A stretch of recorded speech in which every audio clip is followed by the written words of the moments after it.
अरे सर, पागल हो गए हो क्या? मैथ्स में एबीसीडी कहाँ से आया? नहीं मैं केस कर दूंगा आप पे। मेरा वकील किधर है? आयु बेटे चुपचाप अपनी जगह पे बैठ जाओ, तुम्हारा कोई वकील नहीं है। अच्छा 2 मिनट रुको, अभी बुलाता हूँ।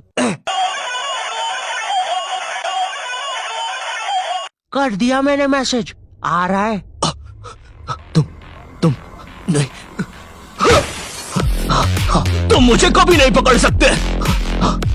अरे लेकिन मैंने तो मजाक किया था, ये तो सच में ही भाग गए। सर भी फूट गया होगा रे खिड़की से। मैथ्स पर मुझे बचपन से ही भरोसा नहीं था। एक बार 5th क्लास में मैंने 9 का टेबल रटा था, 9 घंटे लगा के। अगले दिन स्कूल गया तो एक एबला बच्चा आके मुझे 9 का टेबल लिखने की ट्रिक बता रहा है। भाई 9 का टेबल कौन याद करता है यार? तू ऐसे लिख सकता है 9 8 7 6 5 4 3 2 1 1 2 3 4 5 6 7 8 9। माँ कसम बता रहा हूँ, उस टाइम वो बच्चा बस मुझे 9 का टेबल लिखने की ट्रिक बता रहा था, लेकिन न जाने क्यों उस टाइम वो मुझे मेरे 9 घंटे की मेहनत पे मूतता हुआ नजर आ रहा था। अरे 9 का टेबल कौन याद करता है? इससे तो 9 घंटे में स्टार उत्सव पे शाहरा का बूम बूम देख लेता।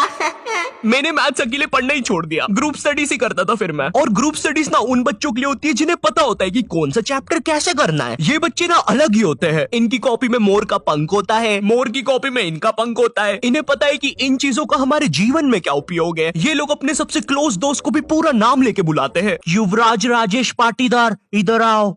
हाँ भाई, मेरे से ही काम है ना कि बाप को भी बुला के लाना पड़ेगा। ये वो बच्चे होते हैं जो घर में भी स्कूल यूनिफॉर्म में बैठ के पढ़ाई करते हैं। ये बच्चे 1 आवर 45 मिनट्स पढ़ने के बाद 15 मिनट का ब्रेक लेते हैं। नहीं, हमारे जैसे नहीं है कि 7 घंटे तक एक ही कॉपी के पन्ने को घूरे जा रहे हैं। उसमें भी कुछ याद तो हो नहीं रहा है, उल्टा 7 घंटे लगातार घूरने से पेपर के आर पार अलग दिखना चालू हो जाता है। आर पार दिख रहा है। Super powers. ए अंधे, पढ़ ले चुपचाप। ठीक है मम्मी। अब मैं ग्रुप स्टडीज करता था मेरे दोस्त बंटी के साथ। बंटी बहुत ही भंड बच्चा था पढ़ाई में, लेकिन बंटी ना उन बच्चों में से था जिनके पास कुछ स्पेशल पावर्स होती है। बंटी पास भी थी घूमी हुई चीजें ढूंढ निकालने की। क्लास में किसी की कटर या रबर घूम जाए, बंटी फर्श चाट के पता लगा लेता है कि कहाँ पर है चीजें। वो 5 वाली डॉम्स की रबर तो बंटी सूंघ कर ही बता देता था। तुम लोग को आम बात लग रही होगी कि रबर ढूंढने में कौन सी बड़ी बात है, लेकिन मेरे दोस्त, क्या तुम्हें पता है अगर क्लासरूम में तुम्हारी रबर एक बार डेस्क से नीचे गिरी ना तो वो इतने टप्पे खाएगी, वो इतने टप्पे खाएगी, वो 50,000 बार टप्पे खाती है और नाइजीरिया के किसी अनजान टापू पे चली जाती है। आम इंसान के बस की बात नहीं है क्लासरूम में रबर ढूंढना, लेकिन बंटी के बस की है। ये बातें मेरे मैथ्स एग्जाम के एक दिन पहले की। ये हैप्पी शिनचैन म्यूजिक क्यों बज रहा है भाई यहाँ पे? इतनी अच्छी सुबह नहीं होती यहाँ पे। ये एडिटर किधर है? रे शेमड़े, तेरे को बोला ना उल्टे सीधे म्यूजिक मत लगाया कर वीडियो में, समझ नहीं आती। प्लीज कोई पुलिस को भेजो, ये मुझे मोमबत्ती के चटके लगाता है। एग्जाम के एक दिन पहले बंटी और मैं साथ में ही पढ़ रहे थे। हम दोनों बहुत टेंशन में थे। मैं इसलिए टेंशन में था क्योंकि ट्रिग्नोमेट्री में जितनी तेज चीजें बदल रही थी उतनी तेज तो मेरी जिंदगी में इंसान भी नहीं बदलते। हे दोस्त, क्या तुम मुझे वो कप दे सकते हो? हाँ क्यों नहीं, 1 मिनट, ये लो। Thank you. बदल गए, फिर से बदल गए। अब वैसे क्या तुम एक जादू देखना चाहोगे? ये देखो, ये एक 5 रुपए का सिक्का है और ये गायब, सिक्का गायब। अरे बाप रे, कहाँ गया वो सिक्का? वो सिक्का कहाँ गया? और 1 सेकेंड, वो इंसान किधर गया? और दूसरी तरफ बंटी है जो कि एग्जाम के दिन इस टेंशन में है कि उसको 5 रुपए की बूमर के साथ नरेश भैया ने हैप्पी हैप्पी स्टिकर्स नहीं दिए। क्या बात हो सकती है? नरेश भैया और मेरे तो संबंध भी अच्छे हैं। अरे ओ भंड इंसान, पढ़ाई कर ले वरना बाप मार मार के बूमर बना देगा। अबे उसमें मारने की क्या बात है? 2 मिनट रुक।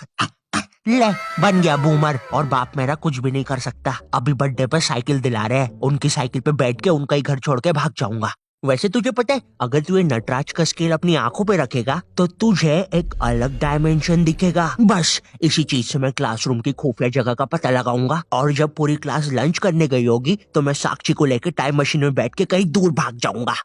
अच्छा, हाँ अच्छा जी, हाँ, एक बार और बोला तो तेरा मुंह तोड़ दूंगा। अच्छा 1 सेकंड, टाइम मशीन मतलब time travel, time theory, Albert Einstein और स्टीफन हॉकिंस को जानता है तू? नहीं तो अच्छा है वो लोग भी तुझे नहीं जानते, वरना ये सुनने के बाद तो वो इसी नटराज के स्केल से तेरी नाभि पे इतने चमेट बजाते ना। हैं? बस चमेट बजाते? अल्बर्ट, अगर मैं वहां पे होता तो उस बच्चे की स्पीड ब्रेकर जैसी नाभि पे अपनी साइकिल का पहिया चढ़ा देता। हाँ, और मैं होता तो अपनी इक्वेशन E=mc² में से E और स्क्वायर हटा के उस बच्चे को MC बोल देता। सच में अल्बर्ट, तुझे पता है ना मैं तेरे इन्हीं बकवास जोक्स की वजह से पैरालाइज हुआ था। तू मान क्यों नहीं लेता कि तू बहुत ही अनफनी है? अच्छा ठीक है। अल्बर्ट, मेरा वो मतलब नहीं था। कम ऑन यार अल्बर्ट, तू हमेशा अल्बर्ट सांस नहीं आ रही भाई, उठा दे प्लीज। मुझे समझ में आ गया था कि बंटी और मेरे बस का नहीं है मैथ्स, इसलिए मैंने अपने एक और दोस्त राजू को फोन लगाया। राजू ना मेरी जिंदगी का डेकी सुकी था, मतलब वो बस मेरी जिंदगी के पढ़ाई या होमवर्क वाले एपिसोड्स में आता था बस। इसके अलावा हम एक दूसरे के बारे में कुछ नहीं जानते थे। राजू और मेरी कॉल पर बात हुई। Hello hello Raju, hello hello, आवाज आ रही है? राजू, हाँ वो राजू बेटे एक पराठा खाएगा कि दो? मम्मी 2 खाऊंगा। हेलो राजू, वो बोल रहे बेटे टमाटर की सब्जी बना दूं ना? हाँ मम्मी। हेलो राजू, मैं बोल रहा था बेटे कच्चे टमाटर खाएगा कि पक्के? कच्चे मम्मी। राजू बेटे लेकिन पक्के भी तो खाने चाहिए। फिर पक्के बना दो। दो सब्जी मैं नहीं बनाऊंगी। राजू ने मुझे कॉल पर बताया कि उसके मम्मी पापा रात में किसी काम से बाहर जा रहे हैं, तो हम रात में उसके घर पढ़ने आ सकते हैं। अब देखो, मैंने और बंटी ने आज तक किसी दूसरे के घर क्या खुद के घर पर भी रात में कभी पढ़ाई नहीं की थी। भाई हमको पता ही नहीं था कि ऐसा भी कर सकते हैं। हम उतने विकसित ही नहीं थे तब। बंदर के जाने अदरक का स्वाद वाली कहावत हो रही थी हमारे साथ।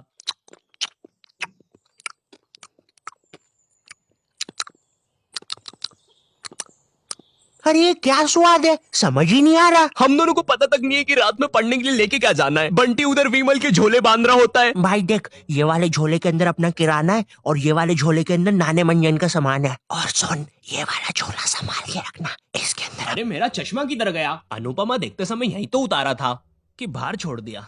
देख के आता हूँ। देख, इस बैग के अंदर। लेकिन बाहर मेरा चश्मा नहीं है यार। अनुपमा इतना बेकार शो भी नहीं हो सकता कि वो मेरी याददाश्त ही मिटा दे। एक बार और देख के आता हूँ, एक बार और। मैं पहली बार कब गया? देख के आता हूँ। देख, इस बैग के अंदर अपने पैसे हैं। और तूने मच्छर अगरबत्ती और भाले बंदूक रख ली है ना? भाले बंदूक क्यों बे? अरे पागल, उधर शिकारी या भालुओं ने हमला किया तो। अरे ओ बंटी पगलेट, ग्रुप स्टडीज करने जा रहे हैं अमेज़न के जंगलों में नहीं। और बस कर, मेरे बाप कितना सामान पैक करेगा? एक रात के लिए ही जा रहे हैं? हम लोग रात में राजू के घर पहुंचते हैं, ऑफ कोर्स पढ़ाई का सामान लेके, और एक बड़ी सी 5 लीटर की थम्स अप की बोतल भी लेके, जिसके अंदर थम्स अप भी नहीं है, पानी भरा हुआ है। क्यों? किसी को नहीं पता, बंटी लेके आया था। और इस भंड मनुष्य से पूछ रहे तो बता भी नहीं रहा। बाद में राजू ने थोड़ा फोर्स किया तो पता है ये भाग के बाहर गया और बोतल के पानी से एक बकरे को भिगा के आ गया, वो भी ठंड में। और ऐसा भी नहीं कि थोड़ा सा भिगा के आया हो, पूरा 5 लीटर भिगा के आया था। भाई वो थम्स अप की बोतल में पता है कितना पानी आता है? वो घर में गिर जाए तो सुनामी आ जाती है, घर भेजाते हैं भाई लोगों के। मैंने कहा भाड़ में गया यार मैथ्स, मुझे पहले बंटी के बारे में जानना है।